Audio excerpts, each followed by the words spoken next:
Chilling tales for dark nights.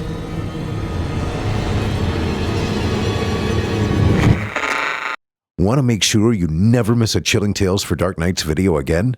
Be sure to subscribe and hit that bell to turn on notifications. Hey friends, it's me again.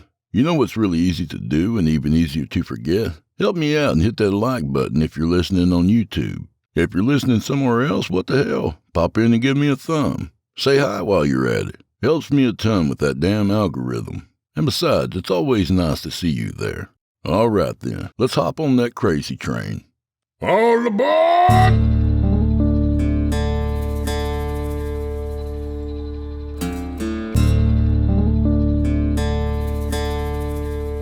Oh, shit.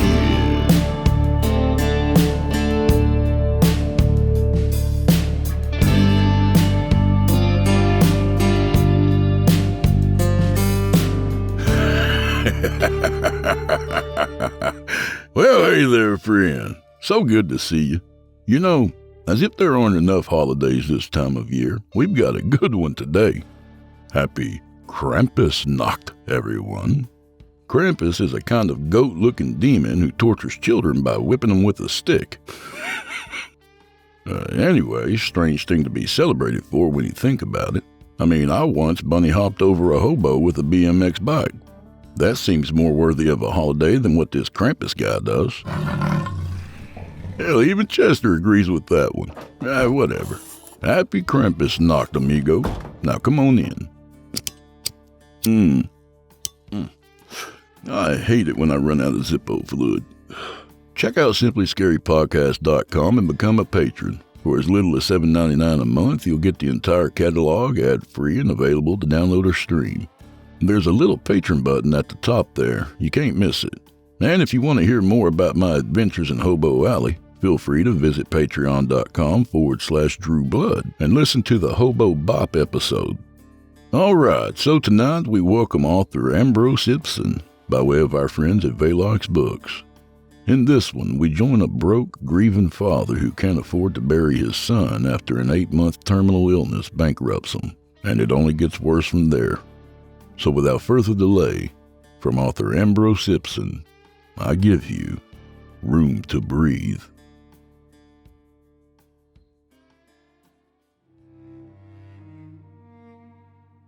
Not being able to afford Christmas gifts for one's children is an awful feeling. Passing a child's birthday with mere well wishes and pats on the back for want of funds is somehow more disappointing for a father than it is for the kid in question. The greatest shame I have ever felt, however, came not from a missed birthday gift or an overdrawn account over the holidays. No, that singular shame is reserved for the occasion when I lacked the funds to bury my boy. For 8.5 months, nearly as long as he had gestated in the womb of a mother who would go on to abandon him at a year old, my son fought a terminal illness. We leaned hard on whatever government help we could find, and I missed shifts to accommodate his appointments, straining the patience of a few bosses. It doesn't matter how much money you have, really. 8 months in and out of a hospital will bankrupt the best of us, and I was no exception. There is only so much goodwill in the world, only so much aid that can be summoned with a teary plea. When my son lost his battle against his disease, I was left holding the bill. As a young father with a once healthy boy, perhaps I could be forgiven for not planning his burial with any real thoroughness. For most, who are sufficiently blessed to reserve such terrible sufferings for their twilight years, it would be considered too morbid a thing to put much stock into. Grieving and penniless, however, I found myself dodging calls from medical debt collectors while trying to figure out how to lay my son to rest. I don't know how other people decide where to bury their loved ones. Perhaps they rely on the recommendations of family members or friends. Maybe the odd print ad or radio jingle makes its case. Maybe like me, they simply go for a long drive around town with their guts in knots and pull into the first place they find. It was a sorry-looking old cemetery. All told, though, I suppose I've never known a really happy-looking sight of that kind. I went swaying out of the car, hands in my pockets, and thumped on the door 30 or 40 minutes before closing. My summons was answered by a bent man of roughly 60 years. His head was fringed in tufts of silvery hair, and he wore a pair of round glasses that drooped along the bridge of his pockmarked nose. He blinked at me a few times and smoothed out the navy turtleneck he wore beneath a tired blazer of similar hue, before inquiring after the reason for my visit. "I'm sorry to bother you," I remember saying. "I'm looking for a place to bury my son. I don't have any experience with this, and I don't know where to go." The man, who shortly thereafter introduced himself as Lopez, was very cordial and invited me inside. We together made the trek through a dated lobby and passed into a small back room with space enough for a desk, 2 chairs, their potential sitters, and little else. Lopez was evidently an expert at his trade, with many years of experience. I was hardly the first grieving man he had ever welcomed into his office, and I could tell because he managed me with a paternal gentleness that effortlessly seized upon my vulnerability. I found him talkative and organized, and no sooner were the initial pleasantries left in the rear view did he begin drawing out brochures, speaking of plot sizes, casket thickness, and of course, money. I listened to the man's spiel, despairing all the while as it dawned on me that I would not be able to afford his most basic package. I asked if a payment plan might be available, knowing full well that my battered finances would never be able to manage even that arrangement, and was sorrowfully informed that while banks will gladly advance sums with which to procure big-screen televisions, 7-week cruises, and muscle cars, his austere business could only operate with upfront payment.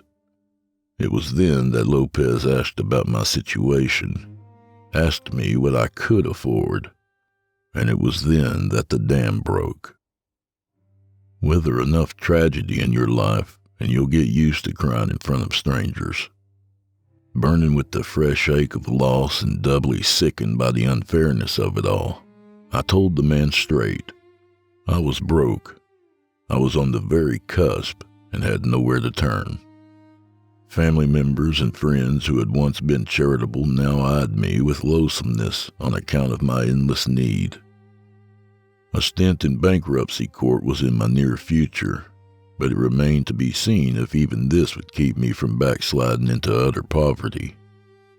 The utilities were all overdue, the rent was in arrears, and my job was on its last legs. Lopez listened to this with genuine sympathy, but he was used to sob stories, what with his butter and his bread in the tragedy industry, and experience had made him firm. Unswayed, he set out for me the most basic, affordable arrangements and suggested that he would do everything in his power to make the price easy on me.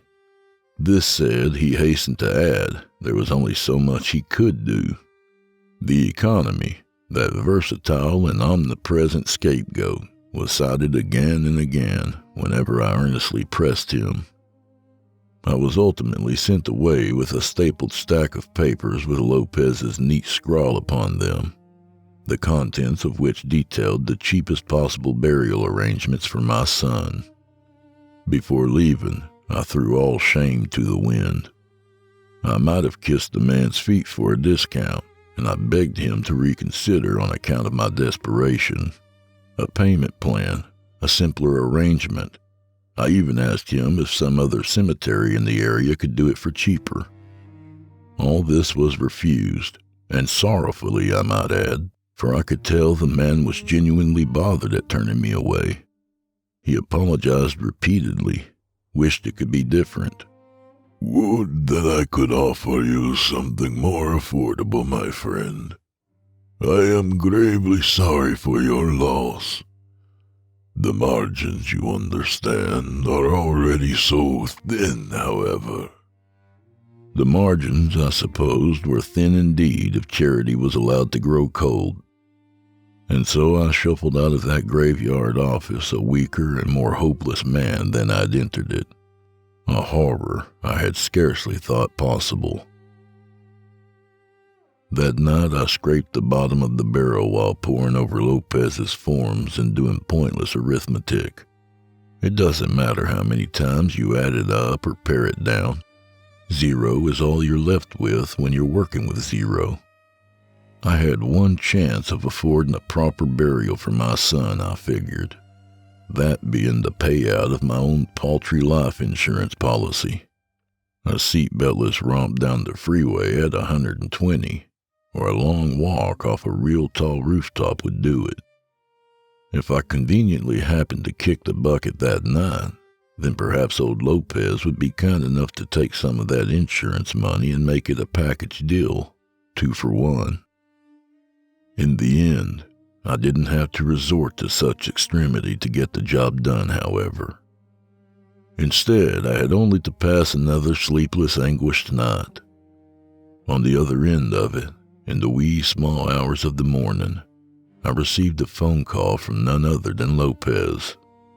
Initially, I had mistaken the call for an early attempt at debt collection, and I almost erased the resulting voicemail without listening to it. Sleepily sampling the recording, however, I found it to be my man at the cemetery. He was reaching out with a most unexpected offer. Mr. Prescott, I am sorry to bother you so early in the morning. His message began. You see, something's come up. I've been thinking about your predicament ever since you left my office yesterday afternoon. And I want, if I can, to do something for your boy. Time is of the essence. Please come by my office as soon as possible. I cannot stress this enough.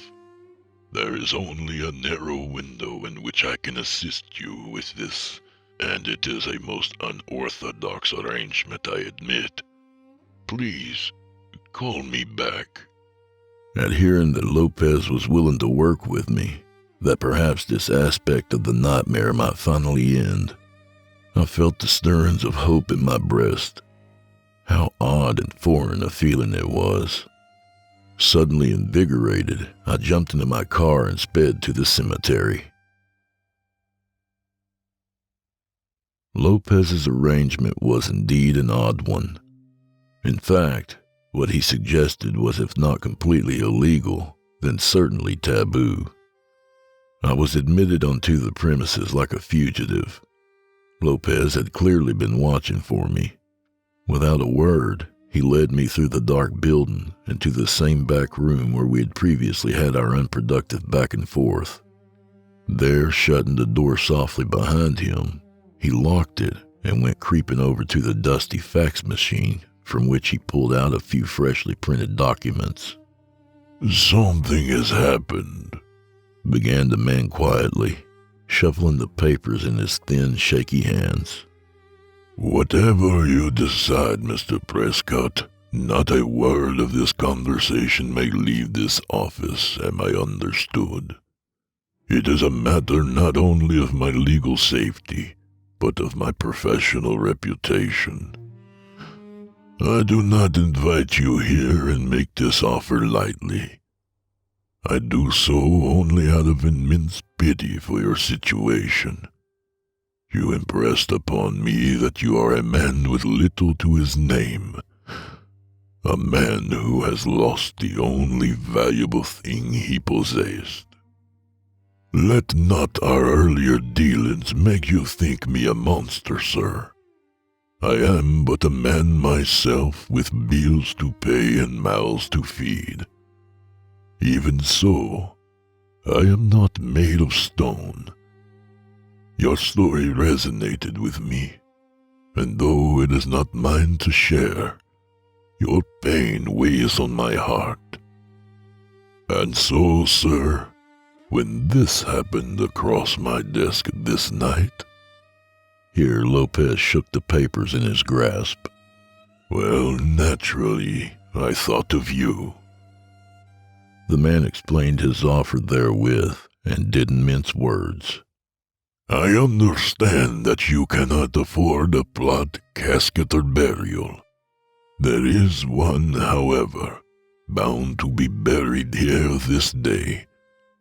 An anonymous child, a boy roughly the same age as your late son, will be laid to rest here this very evening.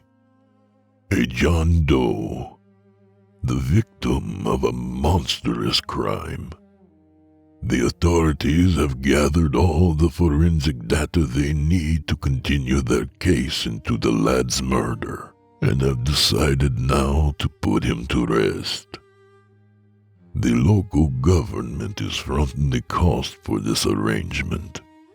A basic plot has been paid for, along with a simple casket. Because me and my staff are handling this, we get to decide which casket to use, and may opt for a larger one. One large enough, perhaps, to house not one, but 2 children. Do you understand me, Mr. Prescott? I offer you this chance at a free burial for your son. He and the poor John Doe may share a grave here in my cemetery. If you have his body promptly ordered here, I will see to the paperwork and other preparations myself.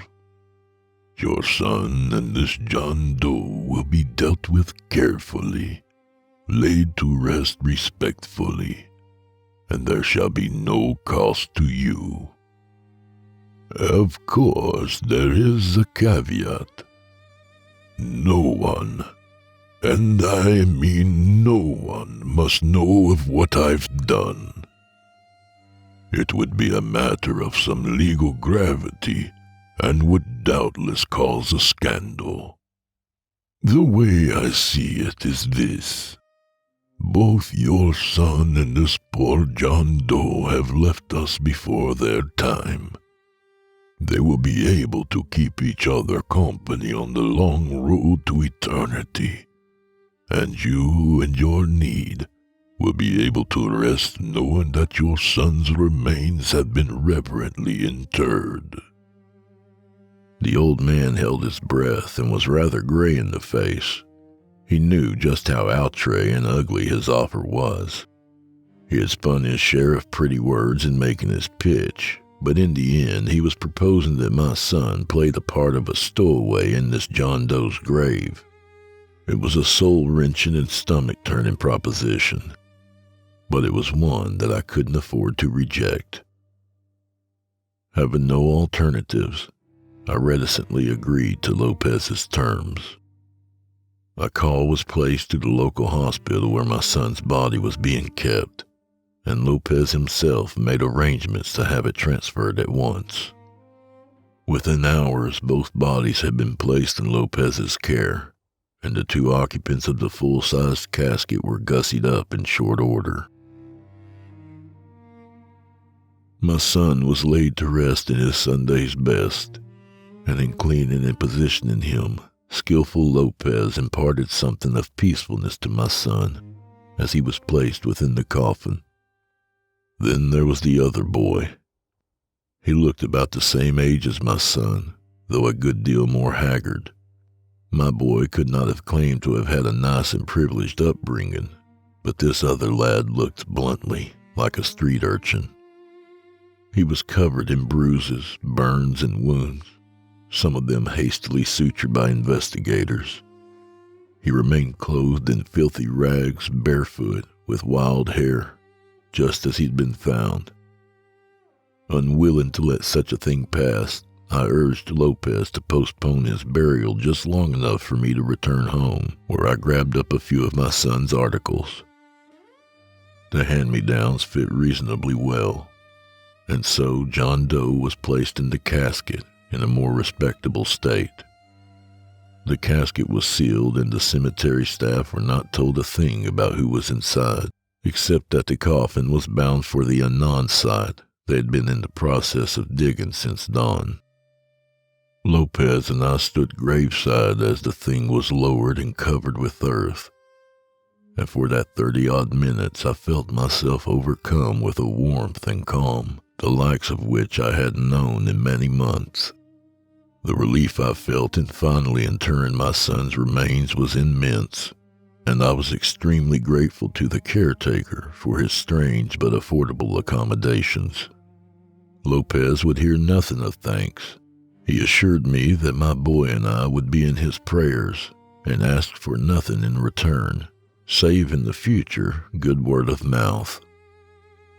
With my son buried and his graveside accessible for the occasional visit, I left the cemetery feeling as though the most painful chapter of my life might finally be closed. I should have known better, of course. In actuality, it had only just opened. The dreams of my son began 3 or 4 nights after his burial. I remember them not only because they were among the first dreams of mine to register in those dreary, misty-eyed days, but because their frightening character served to imprint them in the folds of my brain. If I close my eyes now and silence my thoughts but a little, I can still slip back into that nighted dreamscape. I dreamt my boy was sitting in a black room with his back to me. He twitched uncomfortably in a high-backed chair with velveteen cushions and was apparently aware of my presence.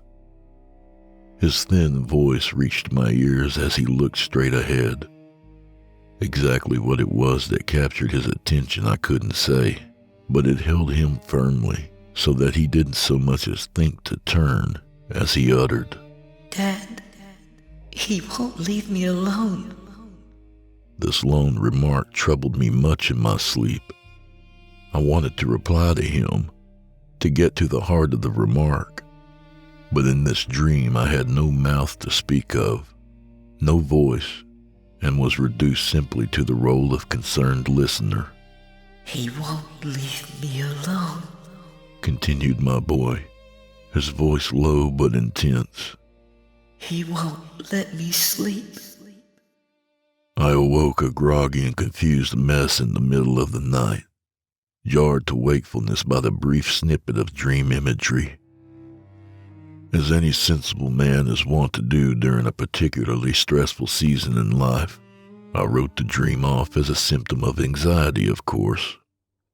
I took no meaning from it, ascribed it no greater importance than I might any other nightmare. I treated it simply as a snapshot of my mental health in the moment, a glimpse into my battered psyche, which was still very wrapped up in thoughts of my late son. But then I dreamt it again some nights later. The same dream, the same scenery. The same plea visited me as I drowsed, though the lattermost had changed since the first go-round. My son's tone was now timorous, his delivery quite shaky, and I sensed in him a childish panic, the likes of which I hadn't heard from him since perhaps his toddler years. Dad, please. He won't let me sleep. Dad, he won't. Oh, Dad, please. Please, Dad, help me. He won't be quiet. He won't let me sleep. I came to from this second dream with my alarm fully raised and my son's voice reverberating in my head like a shrill echo. Much time and self-soothing, though, convinced me of the dream's meaninglessness. And when I had had a good pace around the apartment, a glass of water and a glass of something stronger, I finally laughed to myself and made peace with the fact that I had entered an era of nightmares. There were worse things in the world to suffer than bad dreams, I told myself, and surely, after all I'd been through in recent months, it was no wonder that my sleep was being interrupted by this less than pleasant fare. The recurring nature of this dream, though, didn't sit too well. I worked its contents over in my mind long after awakening, and there were times when at once agitated and overtired, I couldn't help taking my son's plea at face value. Perhaps the boy in some arcane way had bridged the span between our worlds and was reaching out to me for help.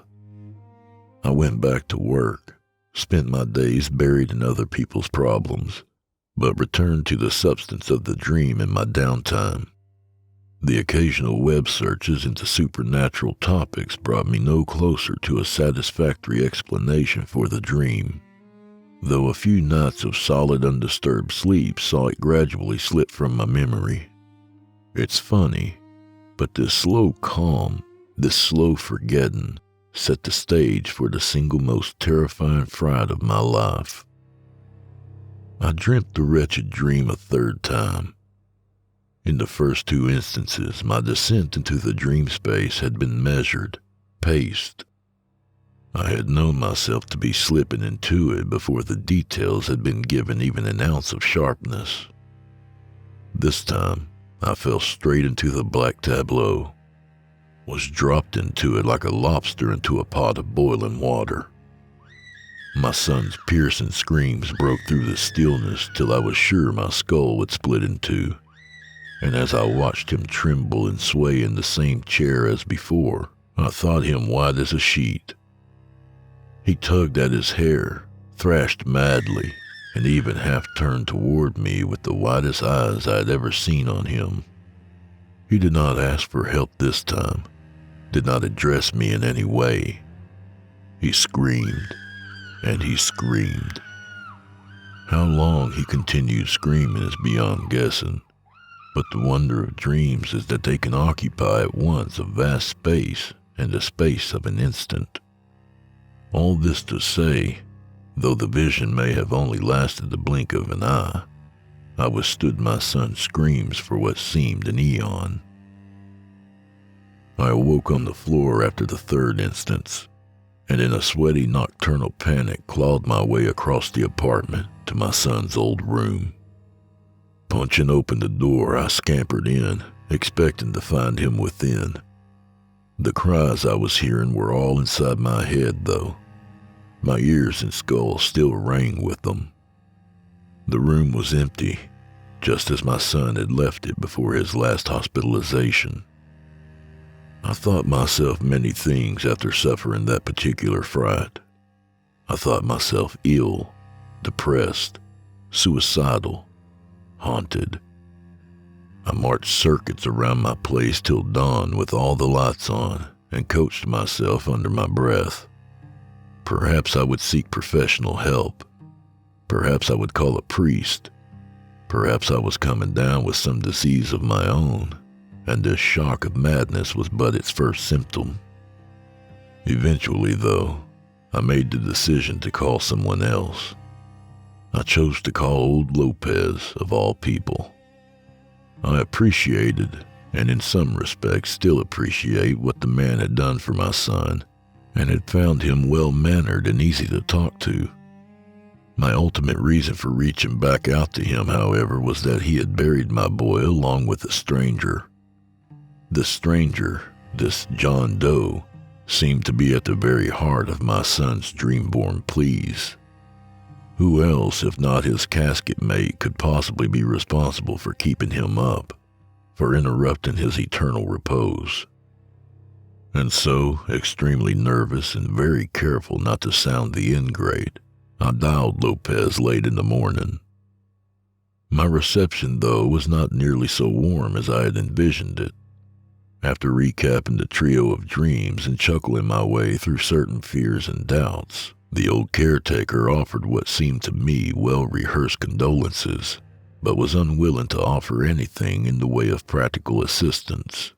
To be perfectly truthful, Mr. Prescott, I don't know why you're calling me. I'm very sorry to hear about your troubles, of course. And losing a child, why, who wouldn't have bad dreams? But to even suggest that this has something to do with our unconventional arrangement Well, I tell you, I have known many superstitious men in this line of work, but I am not one of them. You would do better to contact a therapist, I think. But, sir, I pressed, don't you think it's strange that these three dreams have built on one another, and my son's cries are— I think, interjected Lopez. that you came to me without a sin to your name, Mr. Prescott. You wanted some room to breathe, and I did what I could for you. I tell you, one good thing about this trade is that my clients never express satisfaction nor dissatisfaction with their stay. So if you'll excuse me, Mr. Prescott, I have things to do. Take care. Weeks passed, and the dream I have discussed never made a reprise. This is not to say that it no longer dominated my thoughts, however. In its absence, I thought about it more keenly than ever before, and with every passing night of clear and untroubled sleep, the weight upon me grew more burdensome. I felt as though that third and final dream had been an emergency dispatch, and that the lack of further correspondence all but confirmed my worst fears. My son had fallen to some eternal suffering. Due to my inaction, he was now beyond all help. It was easy, too easy, to bury myself in my work. It gave me something to think about, something to obsess over aside from my son. When I was at work, answering phones or staring at a computer for 12+ hours, I didn't have to think about the dreadful screams, the dream scenery, the unbridled terror in my late son's voice. But then each night, upon clocking out, I found myself with nothing else to focus on but the dream. Feeling that I had no alternative and no friend in Lopez, I decided that I would go straight to the source. One night, when I was sure that there was no watchman working the grounds, I jumped the low fence into the cemetery and visited my son's grave. I'd not come with any sort of plan. I'd felt moved to visit the gravesite so as to be closer to my son, though I knew there was precious little I could do to bring him comfort. If comfort, in fact, was what he had been clamoring for in my dreams. To be near him, I suppose, was the clearest and fondest gesture I could now muster, since we were denizens of two different spheres.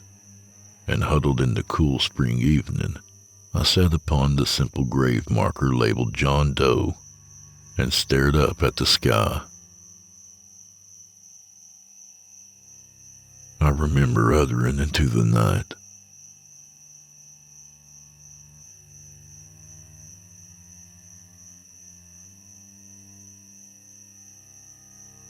The meandering wind brought no reply, nor did the brushing of long grass against the tombstones. I was kept company by crickets and katydids, by the rush of distant traffic and the occasional hooting of hidden owls. But my son's lips remained pursed. I wondered, of course, if I hadn't gone insane. After all, only a madman would go to the trouble of trespassing into a cemetery like this to accost his dead son on account of certain dreams.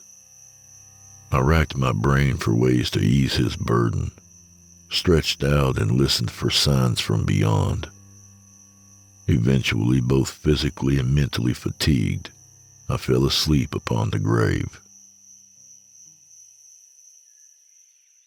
And that was where Lopez himself would find me the next morning with an almost demonic scowl on his face, and a promise to summon the police if I didn't vacate the premises immediately. But unbeknownst to Lopez at that moment, I had not awakened that morning the same man he had dismissed over the phone some days prior. No, my sleep had been fruitful, and in it I had seen, been shown, certain things. With my son's grave marker for a pillow, I saw much. I dreamt that I was walking through the graveyard, its dirt paths clouded with tentacles of writhing mist. Beside me walked a boy, not my son, but a gaunter, shabbier, and quieter youth with darker hair. He stood very close to me, but in those rare instances when we touched, I felt only a severe cold upon me, like a wintry gust imposing itself upon early spring. The boy, the John Doe, was looking up at me as we walked, and I admit I met his dead eyes with immeasurable dread. There was something impossibly dark in them, a blackness beyond black, which made the starlit vault of the heavens look bright as day in comparison. He was speaking to me, though his voice only drifted into my hearing at odd turns. I caught snippets of conversation here and there, as one might do by eavesdropping on other diners in a crowded restaurant. I felt the razor go in, but I thought that the belt was so tight, there was no way for me to. The smell of cigarettes makes me sick. The burns from them are too painful. Do you know what burning skin smells like? While touring the silent, misty grounds, I watched as the little boy pulled aside his ragged outfit and put his deep wounds on full display.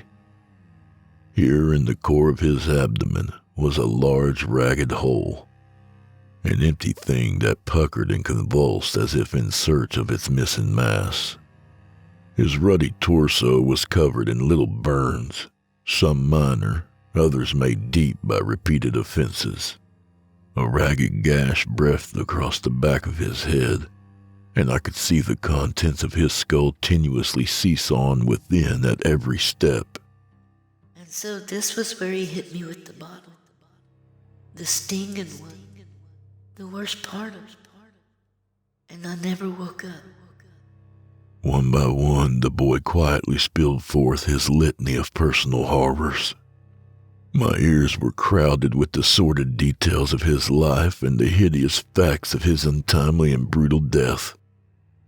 To hear a boy share such things, to hear one speak so frankly of such profound savagery, ripped at my heart and left me thoroughly gutted. This then had been what my son had been subjected to. Since sharing a grave with this unfortunate John Doe, my boy had been forced to listen to this disgusting history of violence, night after night. John Doe had died a terrible and painful death, and could know no rest. Therefore, neither would he allow his bunkmate the peace of a night's sleep until he had vented his spleen. I awoke to Lopez's scowling face. He looked on the verge of kicking me, and had been muttering curses under his breath for some time before I'd even come to. I remember sitting upright, sore as could be after having spent the night on the cold ground, and meeting him with a sheepish smile, despite all the horrors that had just been relayed to me by the unidentified boy. You've got a lot of nerve loafing around here like this. I could have you taken in for trespassing, Mr. Prescott. Do you have any idea? I don't mean you any harm, Mr. Lopez, I interrupted. I came here to spend some time with my boy, and with John Doe here. The old caretaker regarded me as a lunatic. What in the world are you driving at? Isn't there some other place for you to be? I stood, brushing the soil from my person, and stretched. If it isn't too much trouble, I'd like to come back here again tonight, I said. I'm afraid that really is too much trouble. You've already overstayed your welcome, and I hasten to add that trespassing laws are no joke. You're liable to be— Tell me, said I, Do the authorities frown upon the expenditure of government funds on unauthorized burials?" The old man grew redder in the face than the sun that was then breaking out over the horizon. "You dare threaten me? After what I did for you, for your son? No, I refuse to believe that a man could be such an ingrate. You would betray me to the authorities for having shown you kindness? For having accommodated you?" "Of course not," I replied. "That is, so long as you'll let me pass my nights here unmolested." I peered down at the grave marker and then fixed Lopez with a steely stare. "So long as you let me spend time on the grounds with my boy, as I like, you can be assured of my silence." Needless to say, I got my way. It was my intention to spend my nights at the graveyard, to lend John Doe my ear each night, that my son might rest. And on the off chance that Lopez refused to let me in, I would, with not a little shame, report him to the authorities, which would prompt my son's extrication and ostensibly removal to a different grave. Either way, I would see to it that my son would have rest, and that his coffin mate would not keep him up each night with his litany of unbelievable horrors. Tonight after work, I plan to return to the cemetery. Old Lopez has been good enough to leave the back gate unlocked for me. Once inside, I will make my way to that simple grave marker and wait until sleep overcomes me. And when it does, I will be there to listen to John Doe. Night after night, I'll listen until he no longer has need of a sympathetic ear. One day, when he and my son both know rest, perhaps I will come to know it too.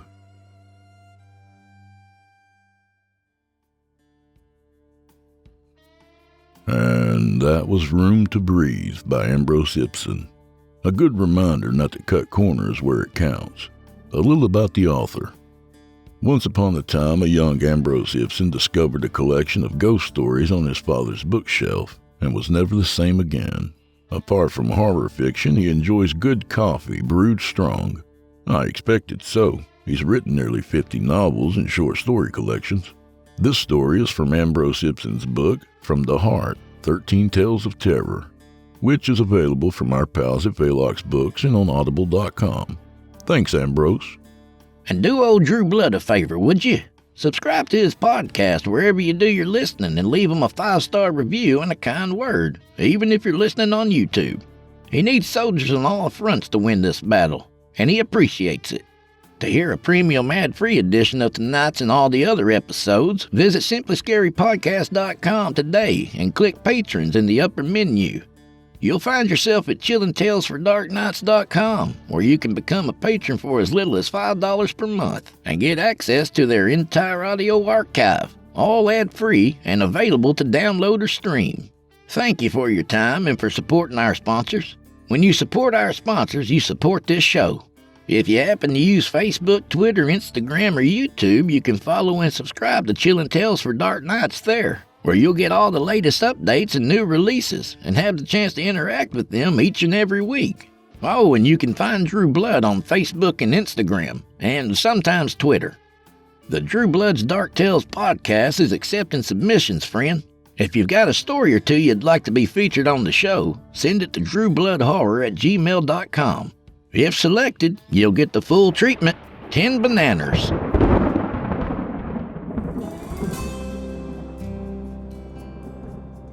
Well, I guess this is where we part ways, at least till next week. Hit that like button on your way out, would you? And stay tuned for some very special stories leading up to Christmas. We've got a couple of fan favorites popping in. So may the wind be at your back, and may the road rise up to meet you, my friends. And until next time, go fuck yourselves. Good night, amigos. Good night. Is that how you pronounce that shit, Chester? Hell, I don't know either. Oh, well. Chilling Tales for Dark Nights.